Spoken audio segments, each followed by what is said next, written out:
上好，今天我想分享一下我们的房车自驾之旅。去年5月份的时候，我和 Hugo 就是在美国进行了一次由东向西、横跨美国几个大洲的房车自驾之旅。我觉得还是蛮难忘的，因为我们就是见识了美国的各种地貌，有雪山、草原，然后峡谷地，感觉美国就是一个看大风景的地方嘛。然后我们还经历了春夏秋冬，简直是觉得很神奇。最值得一提的是，我们租的房车只要$1一天。然后在视频的最后，我会跟大家介绍怎么租这个$1一天的房车，然后这个$1一天的房车到底好不好，然后以及我们这次的总花费，记得看到视频最后哦。然后我们先去旅行吧。自驾第一天从芝加哥开始，我们今天的任务就是去取房车。在签完各种协议，然后接受完工作人员的各种教导以后，我们顺利取到了房车。然后看一下后面就是我们整个的房车，这是一个可以容纳8到10个人的大房车。前面这个就是驾驶室，看起来比一般小车要宽敞很多。然后驾驶室的上方就是把那个板放下来，然后拉上帘子，就是一张床了。然后这边是厨房，上面是微波炉，然后这里是做饭，下面是烤箱，然后水池这还有很多橱柜、碗柜。然后厨房旁边是一张大的餐桌，然后把这个餐桌它是可以按下去的，然后就会变成一张床。这就是我们的卫生间，还有护士。然后那个卫生间出来还有一张小桌子，把它按下去，也是一个床，所以这个车是可以睡10个人的车。然后车的尾部是一个像卧室的地方，然后有一张双人床，旁边有衣柜、镜子啊什么的，就感觉就像住在一个还不错的酒店。拿到房车后的第二件事就是去超市采购一切所需要的物资。房车虽然装备完善，但是还是需要买一些日用品，比如说床单、被套、厨房用具，还有食物。一切准备就绪，怀着一颗激动的心，我们的房车自驾旅行开始啦！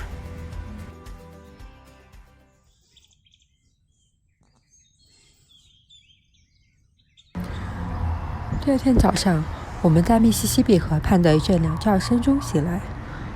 昨天我们把车一路从芝加哥开到了密苏比州的汉尼拔小镇，没错，就是那个汉尼拔。昨天晚上 Hugo 想把车开到河边，结果就陷到一个坑里，差点出不来，差点就卡在这里。这里一望无际的绿色实在太令人心旷神怡了。在这里，我第一次试飞了我的无人机。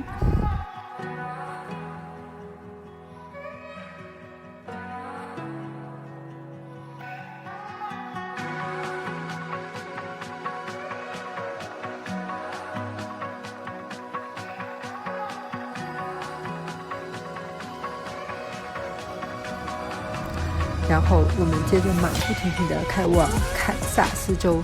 现在我们已经穿过了伊利诺伊州，然后在密苏比州。然而，貌似遇到了龙卷风。这是冰雹吧？我感觉到车在动。晚上我们把车开到了堪萨斯州。Hugo 把车停在一个叫威森雷的湖边。说实话，整个晚上我都提心吊胆的，因为风特别大，我都感觉车带摇摇晃晃的，而且我还担心湖水会不会漫上来什么的。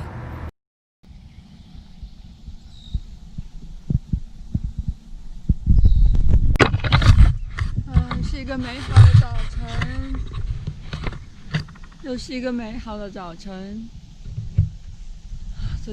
昨天晚上刮风下雨，车子摇摇晃晃的，结果早上阳光灿烂的，太酷了。好美啊！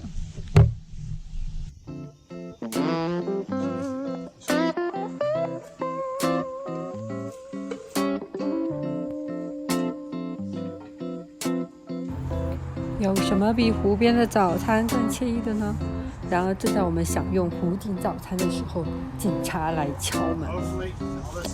原来湖边是不允许停车的，还好警察看我们是游客，也没太为难我们，然后就警告了我们一下，就让我们走了。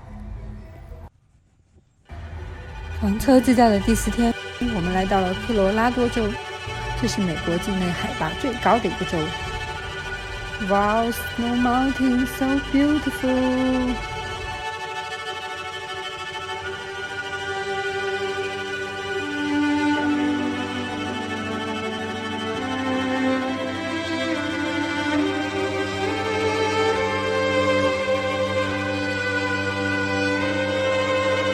我们在 Buena Vista 随意的徒步了一会儿，然后遇到了这个小可爱。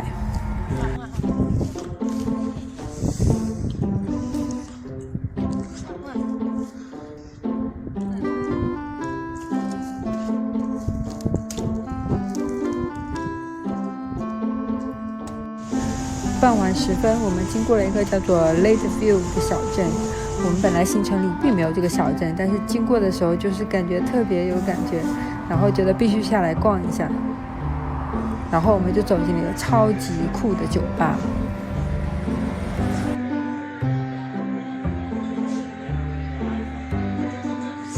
有一种走进了一个当地的酒吧，哇，好酷哦，好酷啊！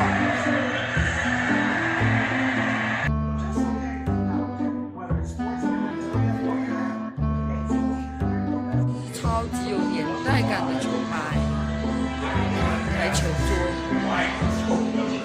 它就有150多年历史的酒吧。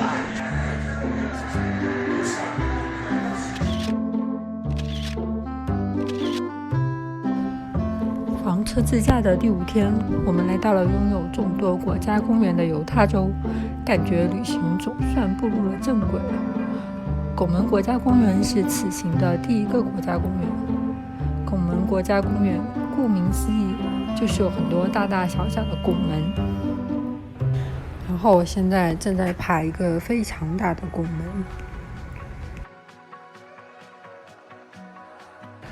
登上拱门的视野还是挺不错的，然后另一侧就是悬崖峭壁，特别壮观。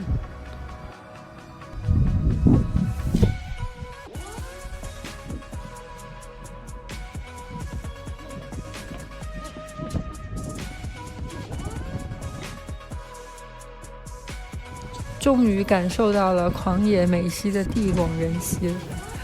国家公园非常大，游览国家公园需要以自驾加徒步的形式。是一个11公里的徒步路线，我们现在正在往一个大的拱门走。哇，狂野美西呀！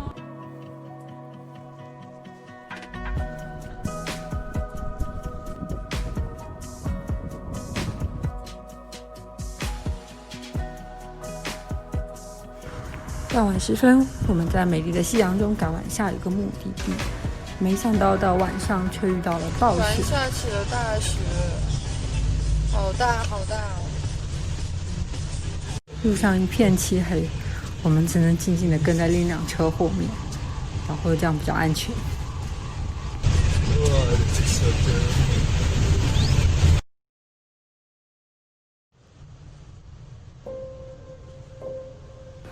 今天我们在纪念碑谷中醒来，周围显得庄严肃穆。然后我们接着就赶往今天的目的地大峡谷国家公园。到了大峡谷公园的时候，居然又下起了雪。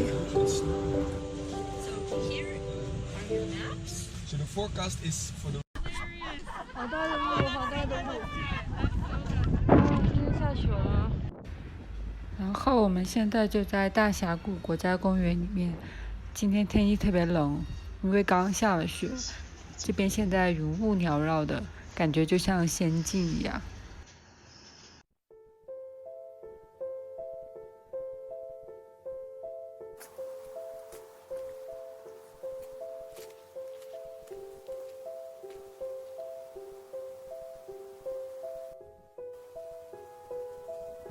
后今天的天气也特别多变，就是在一会儿下雪，一会儿太阳间挣扎。现在雾散了，整个大峡谷感觉更壮观了。大峡谷真的非常大，就必须要自驾才能游览。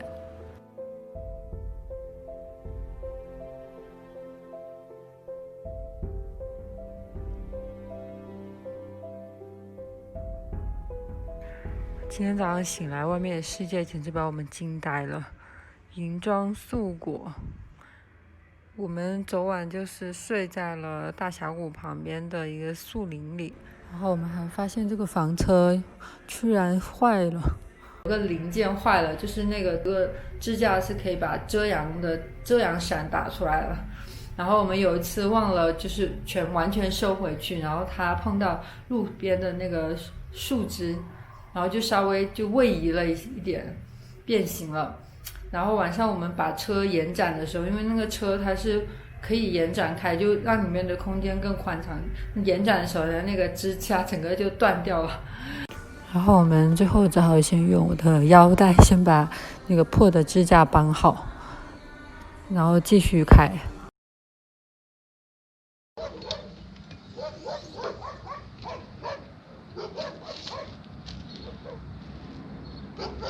离开大峡谷，我们终于来到了一个温暖的地方，一个叫做卡梅隆的小镇。我们终于可以休整一下，洗一洗衣服，晒一晒衣服了。今天我们的行程就是去传说中的羚羊峡谷。我曾经在网络上看过无数关于羚羊峡谷的唯美照片和视频，然后没想到实际的游览过程这么的鸡血。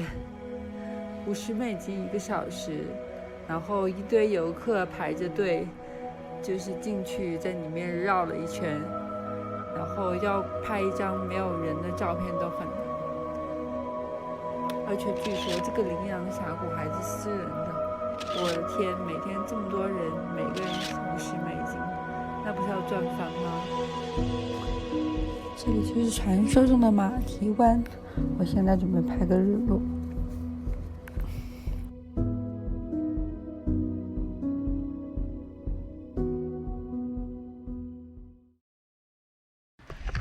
接下来的一天，我们打算用另一种方式再体验一下羚羊峡谷。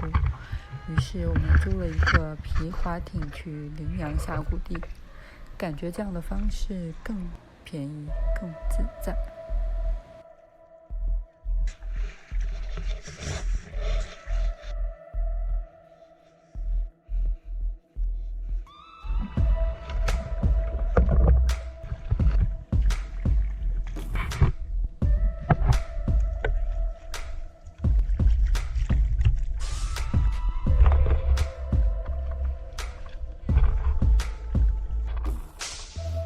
发现一个小可爱，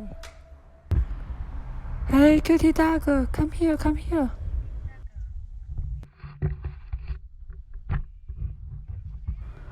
No, he's leaving. 乘坐皮划艇可以到达一个小谷地，这里的地貌和羚羊峡谷类似，但是却是免费的，而且没有什么游客。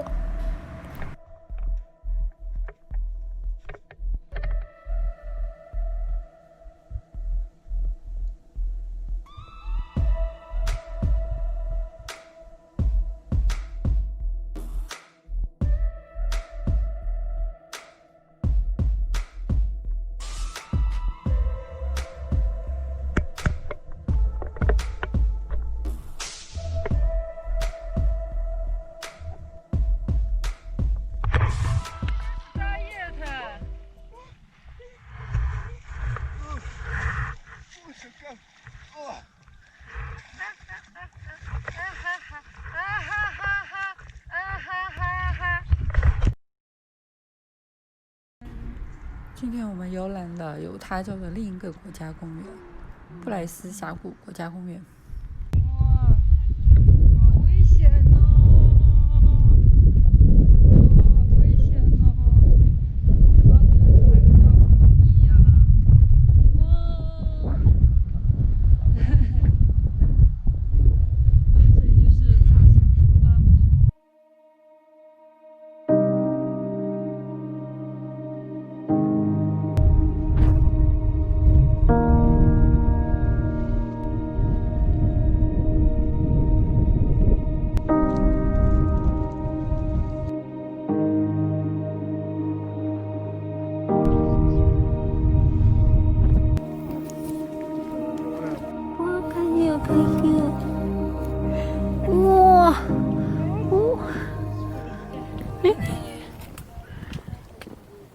哇，它会吃我的瓜子哇，so cute！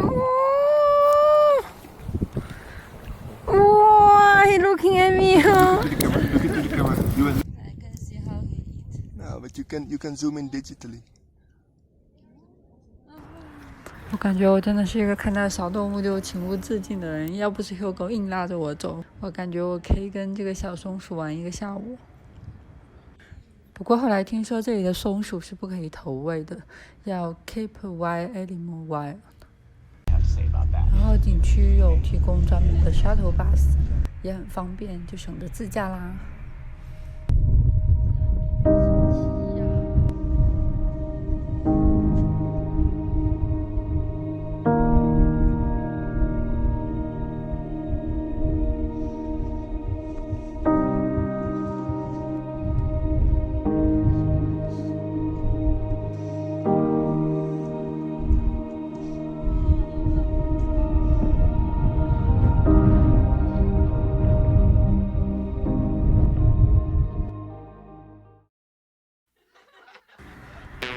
自驾的第10天，我们来到了拉斯维加斯捕野城。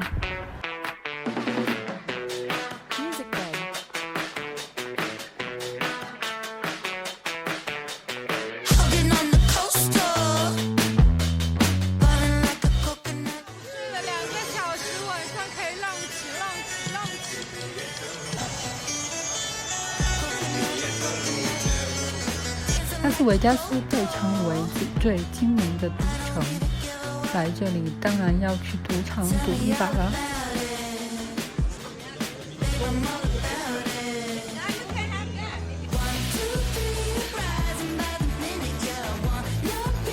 一个要像赌场一样的地方，酒店楼下都有赌场，简直是就是要方便人每日每夜不停的赌。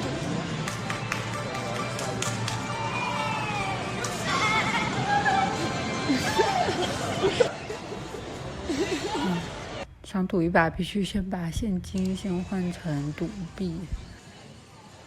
How much you want to spend? $900.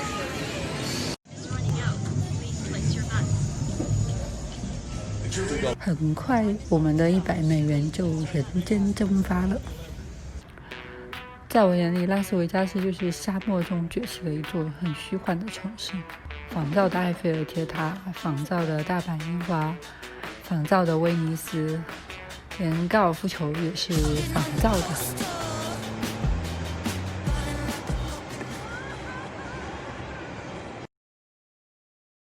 在第13天，我们来到了此行的最后一站——死亡峡谷。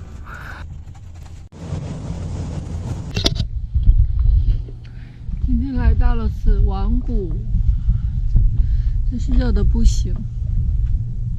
死亡峡谷平均温度41度，是飞禽走兽的极乐世界，却是人类的烈火地狱。据说，以前有很多淘金者因为误入了此地而丧生。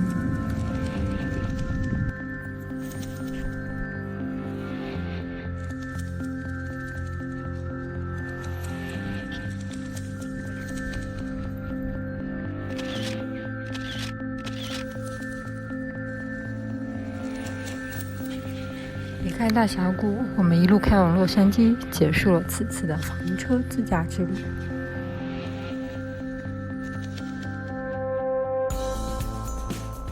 我觉得在美国自驾房车自驾应该还是蛮流行的，因为美国地广人稀嘛，对不对？然后房车有个好处就是，第一个好处就是省钱，就是有了房车，你就可以睡在车里。然后你就可以不用住酒店，然后就可以先省下酒店的费用，因为美国的酒店还是蛮贵的。然后第二个呢，因为房车就像公寓一样，有厨房有冰箱，然后你自己就可以从超市买菜做饭，然后就会很便宜，因为美国餐厅其实也挺贵的，然后而且你自己做饭就可以满足我的中国味了，我想煮什么就煮什么，也是蛮好的。第二个就是方便嘛，美国就是地广人稀啊，然后就算在洛杉矶这个城市，就也没有车也是非常不方便的，就是他们的公共交通没有像我们上海一样这么发达。然后比如说在那个国家公园的时候，就是某两个就是景点之间都要有就是交通工具，可能就要自驾进去，非常方便，就可以在各个景点间穿梭。然后有了房车，我们甚至可以就把车开到大峡谷旁边，然后先吃个饭，喝个咖啡，然后再出来逛，感觉非常的悠闲，非常方便。现在要跟你们说一下我的$1的一天的房车。$1一天是不是好像天上掉下的馅饼，好像跟免费一样？但是，重点是但是。首先有这个房车是因为那个可能房车公司有需要把就是像很多房车从一个城市挪到另外一个城市，然后他们又不愿意就是请人来做这个事，因为又耗人力耗油，美国的人力还是蛮贵的，然后所以他就想把这个车免费的租给我们，让我们帮他们从这个城市开到那个城市，然后中间我们就可以免费的使用。但是呢，我们是要自己付油费的，因为我们虽然只有2个人，但是他给我们的房车是8到10个人，容纳8到10个人的房车。我们一开始觉得好开心啊，好爽，好舒适啊，但是油费也就非常的贵。然后我们每天花的油费，单单是油费就要100到200美金，至少100美金，通常是100到200美金，然后有时候会更多。而且呢，就我们要从芝加哥开到洛杉矶，其实前面2-3天我们就是纯开车，因为那段路是没什么好看的，我们就是做一个纯的代驾司机，帮他把车开，就觉得挺浪费时间，又耗油又浪费钱。而且这个车就是有很多限制，比如说它有公里数的限制，它规定你只可以开2500英里，然后超过的话你就要算钱。然后最后我们是多开出了好像800英里吧，然后是0.3美元一英里，然后我们好像就是多付了250美金这样。然后它还有天数的限制，它限制我们就只能开免费14天，然后如果你就是时间就是你多开了几天就要多付几百美金，一天100美金这样。然后呢就是其实房车也还有一点风险，因为我们还没有出发的时候他就跟我们说，如果你们到了非常冷的地方就一定要开供暖，否则这个整个系统都会冻住，会坏掉，然后就要赔非常多的钱。所以呢我们就放弃了黄石公园，因为黄石公园实在太冷，又是零下又是下雨，我们怕车会出什么问题，因为这个大车嘛那个也不太好开在山路。然后呢最后我们还是发生了一些小意外，一些使用不当，然后就最后赔了700美金，好贵哦。一般我觉得美国什么都贵，穷人。最后呢我要说一下我们这一次的总花费。然后我当时是有记一个账本的，但是就是我现在没有带，所以我也不知道就是非常具体的。